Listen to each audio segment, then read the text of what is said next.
Hello everyone, this is Alise A Préjéan, and we're going to talk about Mars in a first quarter square to Saturn in Aquarius that's happening today. And you can see I'm outside. It's so nice to be outside, and I try to do these videos outside as much as I can while we can. I live in the Pacific Northwest, and we really just savor the time that we can be outside, and it's so nice to have the nature behind us. I know in my last video we were talking about Venus sextile to Mars, and there was some construction going on, and it was a little bit distracting. So that's not happening today, which is really nice. I will have to say, I think it was symbolic of that, hearing the construction going on, because that's basically what we're all doing in our lives right now with these transits. And particularly with Venus sextile Mars. And, you know, as you likely know, Mars was conjunct the North Node and Uranus. And that was a really interesting transit that is a 15-year cycle, right? With Uranus conjunct the North Node and involving Mars. And what's fascinating too is that Mars and Venus are important to be tracking right now, because they're both planetary guides or rulers to the nodes of the moon right now. And if you don't already know, the nodes of the moon are where we are individually and collectively honing in on our emotional attachments in regards to the signs that they're in, which is Taurus and Scorpio. And Taurus and Scorpio, this is all about our essential needs, you know, our basic needs, which is, you know, resources that our body needs to survive and thrive. And then, you know, our sense of connection to our soul and evolutionary purpose in this lifetime, and the whole reason why we incarnate in this lifetime, in order to empower ourselves, in order to expand our own consciousness, and of course contribute to the collective consciousness as well, right? And the evolution of the collective. And today, as I said, I wanted to talk about Mars square Saturn. Now, I wanted to mention that there has been someone in the vicinity in my neighborhood who is cutting their grass. And I debated, do I want to do this inside because of that? It sounds like they've finished, but you might hear that come on and off throughout the video. And yet I thought, well, it's quite symbolic, because that is it's a Mars action. Mars is the part of consciousness, or a function of consciousness in any and all things, that actually severs, that cuts, that, you know, actually really separates things in order to really hone or focus in on that which we desire to create, that which we desire to build. So sometimes, you know, we have to separate ourselves from things that no longer resonate with what we want to build, or don't resonate with what we want to build. So, you know, if you want a clean lawn, or a, you know, a tailored lawn, then you're going to cut the grass, right? You're severing that long grass. And it's a basic metaphor or analogy, but it is fitting. So anyways, we might hear that come back on, we might not. But I just thought, well, I'll utilize that as an opportunity to really express that that is a Mars function, right? And we can also use that example, you know, in these ways in which we're doing that in our lives right now, particularly with Mars in a new or first quarter square to Saturn in Aquarius. And so a first quarter square is considered a crisis in action. And part of the reason for that crisis is because there is this part of us that is having to cut ourselves away from the past, or you know, Mars is such an instinctual nature. It's something that really acts on behalf of our unconscious, which is Pluto. And our unconscious is just how we survived and thrived in the past, right? And that survival and perceptions of thrival, perceptions of survival, perceptions of thrival became automatic pilot. They became our default so that we don't have to really take the time, and we don't always have the time, right? We have to have these certain level of unconscious programming so that we can actually get beyond a certain level of survival, right? So that we can actually, you know, we have to have these instincts kind of set in motion so then we can move on to other things, right? And yet we also outgrow these perceptions of survival and thrival as well. We evolve, our life evolves. And so we can find that our instinctual nature, or our instincts, are actually programmed in ways that are not really current for what has developed thus far. And so this is where we get the opportunity to assess, you know, was that an appropriate action for what I'm really desiring to build? In a first quarter square from Mars to Saturn in Aquarius, Saturn is retrograde. So it is about, you know, any retrograde is going to be more Uranian in nature. So it's going to be about throwing off what actually isn't resonant with what you're building, right? And really becoming or having this new sense of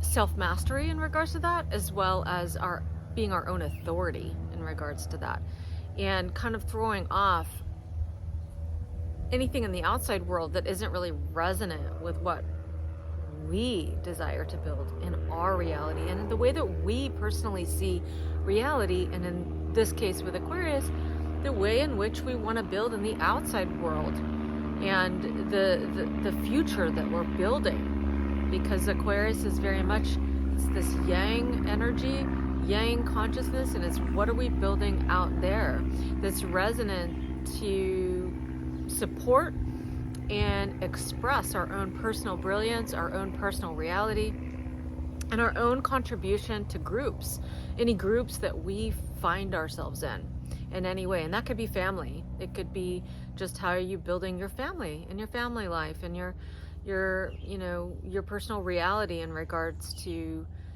the structure, the foundation of your life, and then how that is expressed in the outside world and contributes to outside communities, and therefore ultimately your country, the globe, you know.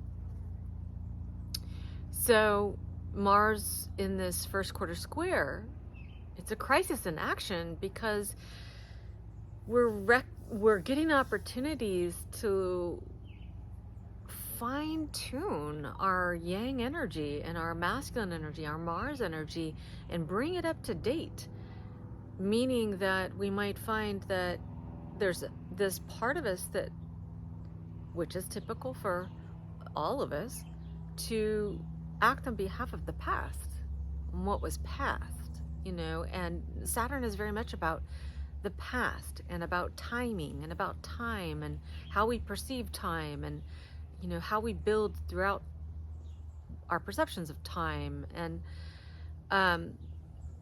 it can also just be structures of consciousness that at the most basic level, it's structures of consciousness that we've become accustomed to. But again, you know, with Saturn, we can really outgrow that.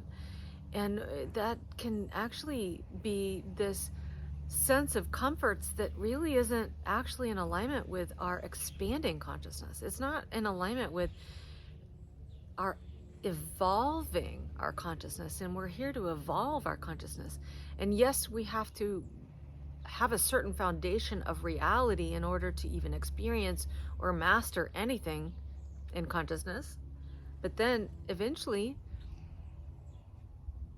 it becomes obsolete. You know, we have to grow. We thrive on growing. And so Mars square Saturn can really have us having the opportunities and the experiences that are likely having us feel this internal pressure around that building and what needs to shift in our exploration of how we're actually acting on our own behalf, acting upon our own beliefs, and the structure of reality we desire to build that's new, rather than doing what we've already done. And so whatever is being revealed right now can be, it can be causing tension. But this is the thing. It's really interesting how different aspects in our natal charts, as well as in transits, can be seen as challenging. And sure, they are challenging.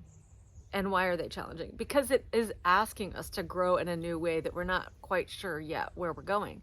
This is very much the crisis in action, right? But this is the thing. Even though many people like the sextiles, they like the trines, they like these easy, flowy energies, well, easy, flowy energies can also be easy flowing energies and what we don't want, right? And it easily slips through our fingers, or kind of slips into our experience that we don't want that, right? The beautiful thing about squares and oppositions and conjunctions, which are considered hard aspects and challenging aspects, is that actually, especially with a square or an opposition, there's tension. And really, it's about our relationship to tension. Interestingly, if you think about it, tension is energy. It builds energy. So there's energy to be had there to build with. So if there's tension, and when you find yourself in that tension, if you can remind yourself that there's some energy that's gathering there that can be harnessed to create with. And Mars is all about creating. And same with Venus, as we've talked about in other videos. Interestingly, today, I looked at the chart, Mars square Saturn, right? Venus is at 24 degrees of Cancer. And this is quite interesting to me, because if you've been following my videos, I've talked about the next Uranus North Node cycle that happens is in 2037. And guess what degree it's at? 24 degrees of Cancer. And we've also talked about that these cycles build on each other. They're connected. Even though we're talking about with this Uranus North Node cycle, this happens every 15 to 15 and a half years. And it happens by sextile. So it moves around the sky in 60-degree angles in the sky, right? Last one was March 2007 in Pisces. This time it was at, it was August 1st, July 31st, August 1st, at 18 degrees of Taurus with Mars conjunct, right?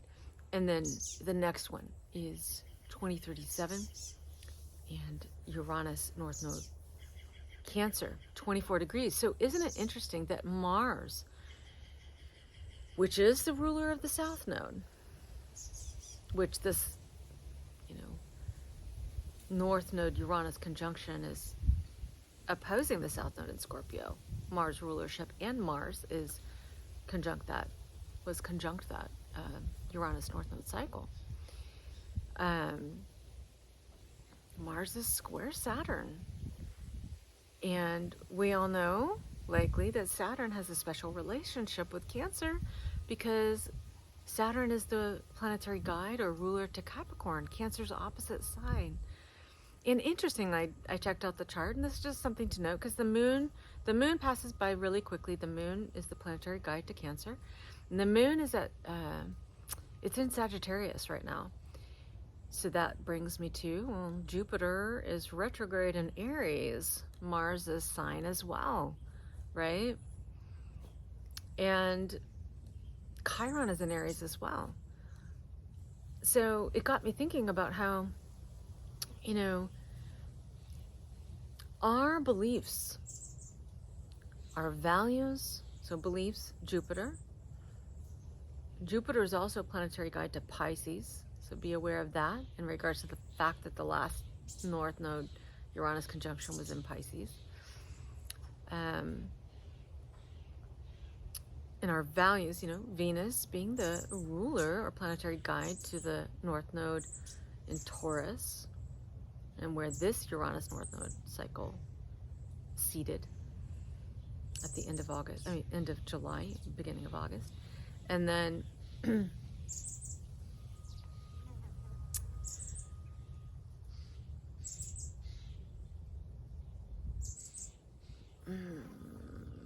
Chiron and Aries,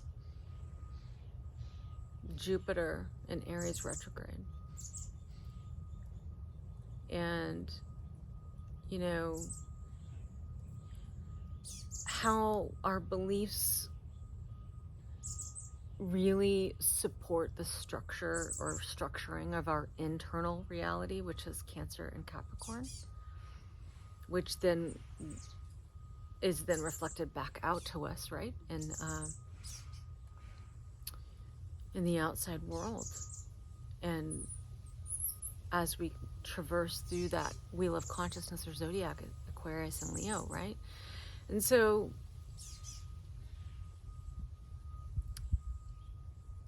you know, our beliefs and our values in our emotional realm, our internal reality, are very, very interconnected, right? And so with Uranus being in Taurus right now, and in looking at the cycle of these Uranus North Node cycles, Pisces 2007, this year 2022 in Taurus, 2037 in Cancer, you know, this really can be looking at letting go of belief systems that are not working for us personally, that do not support the reality we desire to build and experience in the world. And the values that must be upgraded, in the sense of self-love and self-value that must be upgraded with Uranus conjunct the North Node in Taurus right now. And that your emotional realm, the moon, you know, the internal realm, what feels good, what feels right to you in your gut, for you personally. And this really feeds back into that, you know, Chiron in Aries and Jupiter retrograde in Aries. It's like, you know, right now it's so important to really own who you are by letting go of beliefs that do not support who you really are and your true desires, what you really believe can happen for you. And, you know, your values, and making sure that you are taking the steps that are really in alignment with your values, what you value, what you desire, what you know your soul path to be, your evolution, your evolutionary trajectory to be. And that as you take actions towards the future you desire to build, this is the thing, the old reality is gonna, you know, test you. The universe is gonna be like, you sure you really want to create a new reality? You sure? Let me just make sure that maybe you want to keep doing what you've been doing, because you've been doing that for so long, you know, like, and so you're going to be given the opportunity for that tension, right? Mars square Saturn. You sure you want this new reality? Are you sure you really believe in this new reality? Are you sure you really believe you can create this? Because the universe is really just reflecting our own consciousness, and this is why we incarnate, so that we can know ourselves more, so we can really know at the end of the day, what do we really believe, what do we really value and about ourselves and our own soul and life itself, because we are the co-creators. So the tension can be this experience where we could act out of habit on the past reality. And if you find that you've done that, it's okay. This is practice. We're just at the first quarter square. And, you know, Venus being at 24 degrees of Cancer, you know, what are you really valuing? This is setting you up. This is setting you up for the next 15 years and for the next North Node Uranus conjunction in 15 years, right? At 24 degrees of Cancer. So what's going on in your gut? You know, what do you feel? What are you feeling? And what are you valuing? And note that what you're feeling is there to guide you to your next step. So even if you take an action that was from the past, that was just out of habit, or that you realize, God, really, what was I really believing about the potential or my own potential here when I made that choice? Is that really resonant with what I want to build? You know, if I want to build this reality for myself where I'm doing this kind of work, for example, it's like, if I go in for an audition and that person tells me, oh yeah, you're not cut out for that work. Or I go for an interview and that person says, yeah, you're not cut out for that. Do I believe that? You know, because if you have ever watched some of these actors and actresses, I'm just going to use this as an example, like Meryl Streep, she was actually told that she couldn't act, you know, she wasn't good. And look at how successful she is. She just kept going and kept going and kept going. So I just hope to encourage you to keep going with what you desire and believe in yourself. Believe that your desires are really leading you in your natural evolutionary process. And so with Venus in Cancer, you know, trusting the gut, trusting what you feel internally, what you value internally. And that as you value yourself and honor that will not go unnoticed by the universe. And that is an energy, and you're holding the energy down. When you hold that energy, regardless of anything in the outside world that wants to, I don't know about wants to sway you, but that could sway you because it's still acting on the past, on past choices, past realities, past stuff. Remember, we're creating the new, but it takes some time for those waves to actually solidify on the 3D plane, right? So I hope this is encouraging as we all experience this Mars in a first quarter square to Saturn. And, you know, just remember that Mars made its way to this first quarter to Saturn after the North Node conjunction with Uranus, right? So it's on, right? I mean, we've seeded things. We're still seeding things, but what we're creating it's on, it's moving. And so this is the process. And so I hope this is helpful. And if you found this video helpful, please do like or comment, share your thoughts, share your experiences, whatever you feel inclined. It's always makes the conversation more rich, and it also is super fun to interact. And if you feel like sharing this video, you're certainly welcome to share the video. And if you feel inclined to subscribe to my channel, I would be super happy to have you as a subscriber. And I will see you on the next video. Also, I wanted to say, I also do personal astrology readings, natal readings, and solar return readings, synastry composite readings, planetary transit readings, So if you feel like my style of communication is resonant and you feel inclined, you're always welcome to email me and let me know that you'd like to book a reading. And you can find me at knowthyselfandheal.com or knowthyselfandheal@gmail.com. Okay, I'll see you in the next video.